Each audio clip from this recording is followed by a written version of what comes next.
Ladies and gentlemen, fellow summoners, as promised, we do have the faction focus for the Adeptas Sororitas.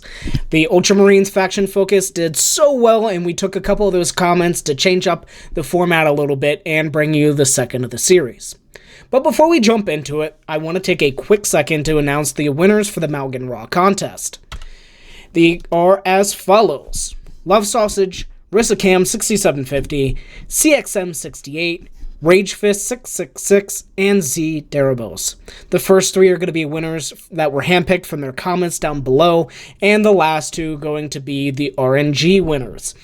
Real quick, love the idea from Love Sausage. The whole, Gibba Scrap's tank being out, it's dead, it gets brought back with the repair, that was awesome. That one was definitely by far my favorite, but there were so many stellar recommendations in the comment section. I tried to reply to as many as I could. I promise I read all of them. Amazing job, everybody. I am blown away by the amount of feedback that we got, the comments that we got, the subscribers that we got. Everybody, thank you all so much for making this happen. But let's continue on. Here we have the faction focus for the Adeptas Sororitas. Not going to go over the whole format here. Hopefully we've gotten enough of that in the last video. But one thing that we did change is we're going to actually read the little snippet here provided by Ingvar. He says that they're nuns with guns in space. To stand against the sisters is to stand against belief itself. Even with little synergy, the Adeptas Sororitas offers something for everyone. And that is so spot on. One of the biggest issues that I have with a lot of factions in this game is that there's not a lot of synergy. And honestly, for the Adeptas, they have anti-synergy, and we'll talk about that here as we go through and we take a look at each individual character, but it's really kind of centered on that act of faith coming in. But let's talk about our characters in order. First, let's talk about Vindicta. Vindicta here scored a 3 on raids, a 4 on PvE, and a 2 on PvP. She comes in with active faith and heavy weapon, and her abilities, she got a 3-star for her active ability and a 4-star for her passive ability.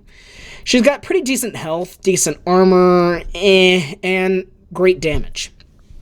Now, she's got 4 hits on the ranged attack, which is going to be fire damage, and she's got physical on the melee. Now, let's break down Vindicta here and why she gets all these aspects, and honestly, she's the most two-edged sword character in the game, where if things are going great, you're loving the character. If things are going bad, she's killing everybody that you love, and you're going to have a bad time. She's also one of those characters that probably synergizes most with the active faith passive, just due to the fact that she's able to kill friendly units with her fire as well. One of our players in Celestine Lions, Limfandingi, uses this character for practically everything. The synergy with Ahriman coming in is stellar, and her synergy with Thaddeus is amazing. And he was actually able to put out, for the longest time, some of the heaviest numbers that we had on Mortarion, utilizing Archimados to put out bloodletters, then utilizing Vindicta to kill all the bloodletters, and then further increasing her own crit chance. Now, like I said, this could be a double-edged sword. She killed her own bloodletters, and that's a problem. You group up your own people too much in PvE, and they're gonna die. You group up your people in PvP, they're gonna die. Now, there is arguments to be made that she could score a little higher in raids, a little less in PvE, and a little more in PvP, but this is one of those characters where it's more so about how you use her. There's a lot of potential here for good and for bad, and I honestly think that Vindicta, especially being granted to you early in the game, is a stellar character and definitely should be invested in if you don't really have a lot of the better options. Now, she doesn't really come in and blow away any specific category on her own. I think definitely in the early game for PvP, for arenas, she is absolutely menacing, but she's also really easy to counter as well. So once again, going through raids, she does okay in practically everything. You synergize her with Thaddeus, she can do good numbers. PvE, she can really set up the map a lot for you and character quests and everything else. Or she can hurt the map for you by, setting everything on fire, and then you're not able to traverse the map yourself. Now, the reason I think that we scored her so low for PvP, and I know some of you are going to argue it, and it's fine, is she's super easy to counter. Her individual damage isn't that great. It's the AoE damage that she's able to deliver.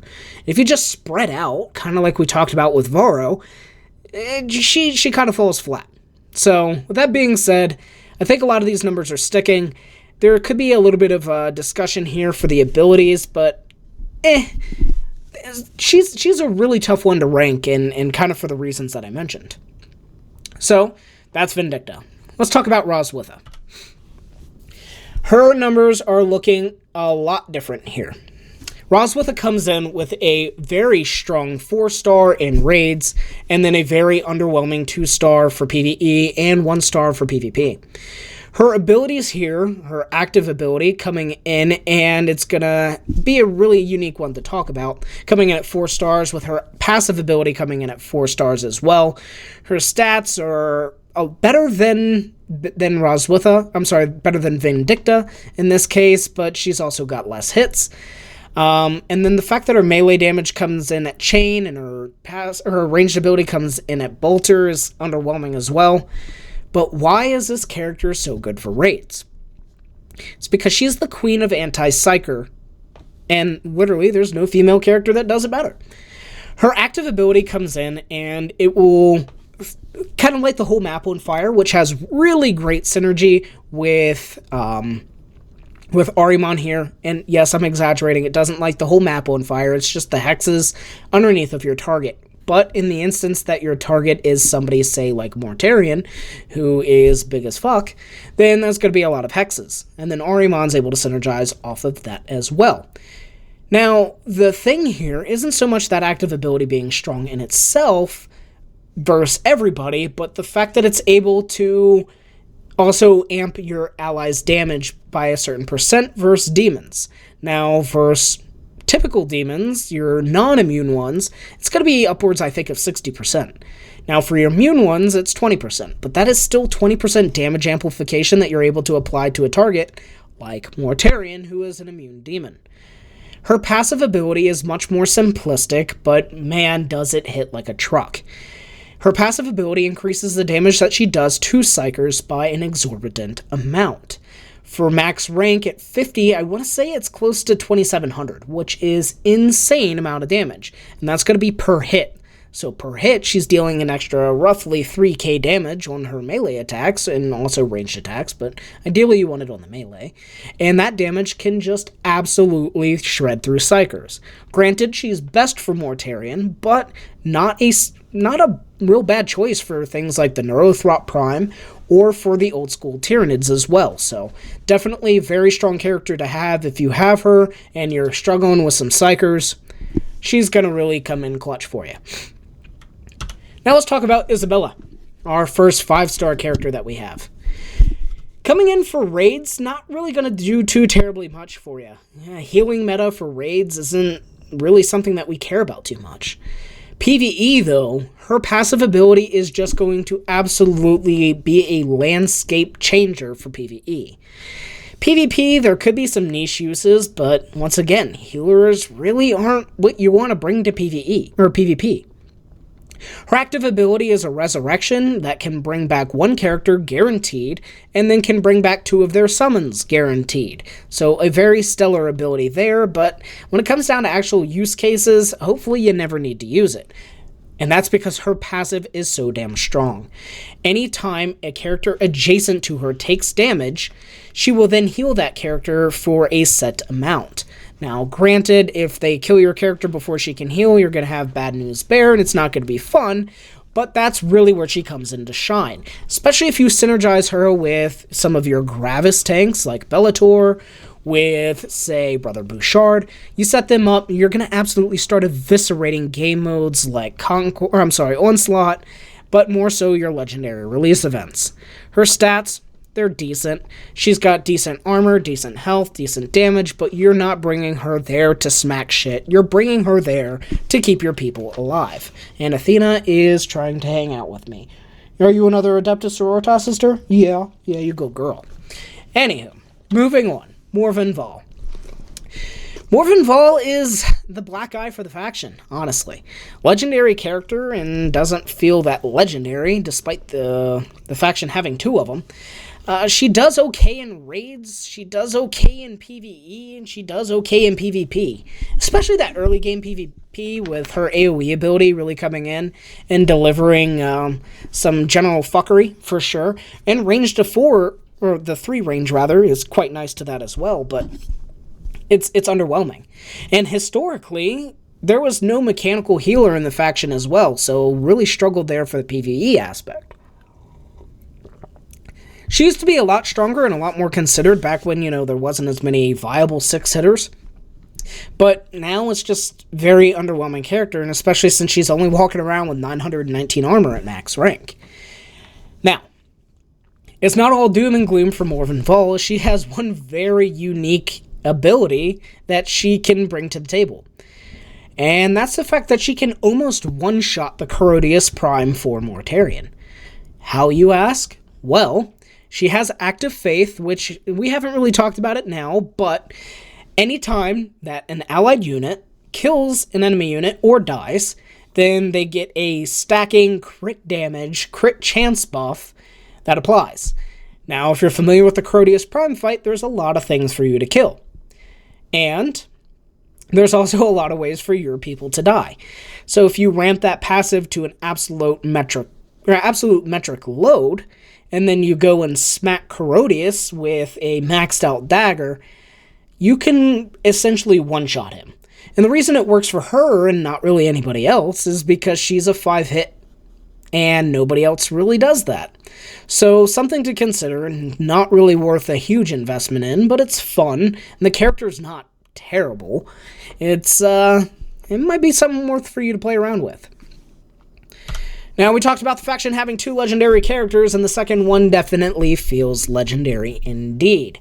Celestine coming in with a 3 on raids and a 3 on PvE. Her passive is pretty decent at enabling her to do a lot of things, but she really takes the cake when it comes down to PvP. She is the absolute just best character to have for PvP, hands down. If you see Celestine in Tournament Arena, you're probably having yourself a bad time. Her active ability isn't ranked that highly despite it having a lot of value, and that's because it's one of those abilities where points in it is nice, but not needed. After the first turn, she can strike any character on the map, or any target on the map, rather. Her passive ability, anytime that she would take damage, she would spawn a Gemini to take that damage in her stead. And if she's adjacent to any already existing spawn Gemini, you can only have 2 that will spawn from this ability, then the ability will persist and they will still continue taking those hits for her. Very nice indeed in terms of survivability, and that kind of gives her a little bit of that kind of benefit for raids and PvE. If you're ever able to get into a situation where you really need to soak some hits, can definitely help there. Her damage isn't terrible, but a 3-hit power, it's not the most stellar, especially seeing as she's only got 1900 damage. Now, PvP, she's just an absolute menace. The crit damage that she can apply on the map, the, sheer universal aspect to her that she can hit anybody on the map. She can walk into Ravehos and just say, okay, I don't care. She can walk into Overwatch and say, I don't care. Grab power-ups. Celestine is an absolute unit for PvP, and that's why she deserves that ranking for sure. So with that being said, let's do a quick recap. We have Vindicta coming in, really good for PvE, has some good uses for raids. Roswitha, really great for raids because she's anti-psyker. Isabella just dominates PvE and is the best healer in the game, hands down. Morven, super niche uses, not worth the investment, and also you can't get her anywhere in the game, so that's a big black eye for her right there. And then for Celestine, once again, super hard to farm, legendary character, but stellar if you get her when it comes down to destroying PvP. Want to go through the contributors real quick and thank all of them. As always, this graphic would not be here today if it was not for Twelver. Twelver, thank you so much for this. And Necrons are going to be next. He's already done that one up, and it looks stellar. Can't wait to bring that one to all of you. When it comes down to advisement for these graphics, big shout out to Stefan, Limtham Dingy, Ingvar, and Vindicta, and Krogarth. Now, the Big Bad Wolf shout-out goes down to this graphic kind of being existing in the first place, right? Big Bad Wolf gave everything to Twelver to be able to make this a reality, and thank you for that. Finally, let's take a look at our overall faction rating. Our top picks are going to be Isabella and Celestine. Isabella coming in and absolutely dominating PvE, being the best healer in the game, and really delivering a lot to legendary release events, has just really given this faction a huge thumbs up. Celestine being the ultimate pick for PvP, just dominates that game mode for sure. Obviously going to be a top pick. Now, for the obituary coming in, it's going to be that 3-star victory screen. That's because Vindicta's probably going to kill somebody you care about and ruin your day, so something to consider there. And apparently my dryer is done. Thank you, Alexa, for letting me know.